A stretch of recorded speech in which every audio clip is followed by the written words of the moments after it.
आमच्या नाटकाचे नाव आहे प्लास्टिकच्या वापराने होणारे दुष्परिणाम. अगं ऋतिका, कुठे चालली? मी बाजाराला चालले. ही प्लास्टिकची पिशवी घेऊन. अगं हो, तुला माहिती आहे का, नगरपंचायत वाल्यांनी प्लास्टिकच्या पिशवीवर बंदी केलेली आहे.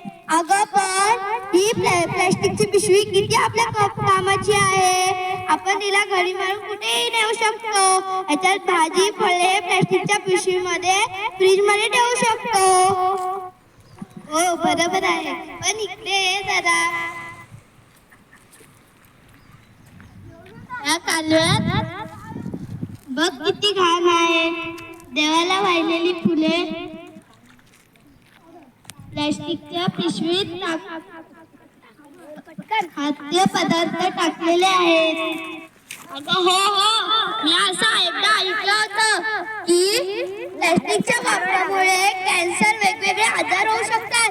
नाही नाही नाही, मी आता प्लास्टिकच्या पिशवी नाही तर कापडाच्याच पिशवी वापरणार. अगं अन्वी, काय ग तुझी गाय कशी मेली? अगं तिचं पोट फुगले होते, ती मेली.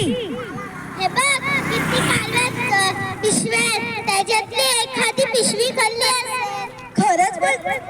खरंच बोलतेस तू, त्यातली एखादी पिशवी खाल्ली असेल. माझी गाय इकडे तिकडे फिरायची, तिने त्यातली एखादी पिशवी खाल्ली असेल. आपण पिशव्यांमध्ये खाद्यपदार्थ, देवाला वाहिलेली फुले टाकून कालव्यात टाकतो. म्हणून गाई गुरांना मृत्यू होऊ शकतो. आजपासून आपण प्लास्टिकचा वापर बंद करूया.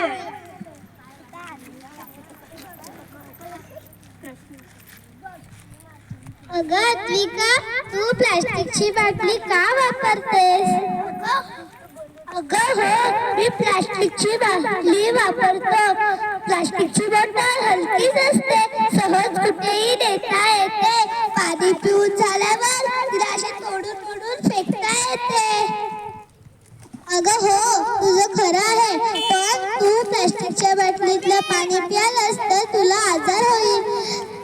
तू आजपासून स्टीलच्याच बाटलीत पाणी पी. हो, मी आजपासून स्टीलच्याच बाटलीत पाणी पिईल.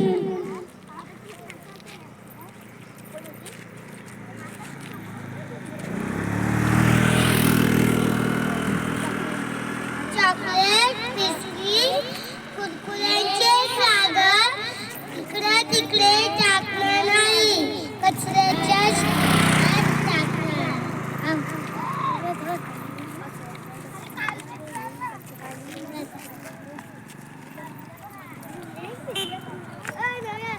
आजपासून आम्ही प्लास्टिकचा वापर बंद करू. आम्ही कापडाच्या पिशव्या वापरू आणि स्टीलच्या बाटलीत पाणी पिऊ. धन्यवाद.